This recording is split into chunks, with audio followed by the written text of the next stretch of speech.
Now we'll talk about the impact of trauma on cognitive development in teens. And some of the information I'm going to be talking about has come from the National Child Traumatic Stress Network. If you were to Google nctsn.org or put into Google National Child Traumatic Stress Network, you would find some really good information. First, it's important to note that earlier trauma impacts, like in early childhood, may not have been noticeable at times, but they'll often surface again in adolescence with depression, anxiety, and PTSD sometimes occurring. And something else that's really interesting to know is that for every traumatic event that a child experiences, they're at more risk of becoming involved with the juvenile justice system. And for every one traumatic event, there's a 35% increased risk of them becoming a severe, chronic, and violent offender, and basically spending much of their lives in prison through no fault of their own, I might add. So, damage to the hippocampus might impact one's ability to remember things. And very often, teens who are experiencing traumatic events find that their working memory is impacted. The teen's ability to pay attention, to concentrate, to focus on something might also be compromised due to damage to the connections within and with the prefrontal cortex. So it's not surprising that teens who've experienced traumatic events are more likely to have bad grades and potentially to quit school.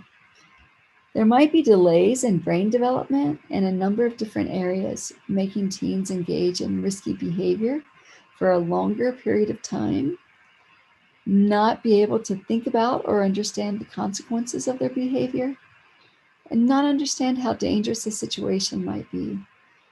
To do the things that they need to in order to achieve their long-term goals, and maybe not even think about long-term goals. Their ability to think abstractly may be compromised, which can also impact their success in school and their ability to solve problems. Teens are often consumed with trying to come to terms with and understand what's happened to them, and that doesn't leave much space for academic success. Teens might become fearful about taking risks. They might not be in tune with themselves to understand what's happening internally, just in terms of their feelings and emotions. They might become aggressive and destructive with poor impulse control, which obviously can also impact their ability to do well at school. They might also start to self-harm or to have suicidal ideation. And what we want to do is, directly talk to our kids about these things and just check them out and find out if they have a plan and get your teen help. Teens might begin to have more sleep problems, and when teens don't sleep, their performance at school can be compromised. They might experiment with alcohol or drugs, and they might end up finding relief for their symptoms, that ongoing hypervigilance that they might have.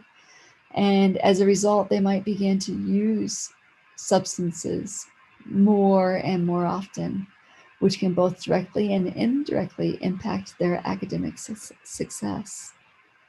Teens might have a delay in being able to take another person's point of view after trauma, and they might become stuck in fight, flight, or freeze just because of the ongoing activation of the amygdala. It kind of shuts down other systems from working. So we see here that there are actually a number of impacts that affect teens in so many different ways when they have experienced traumatic events.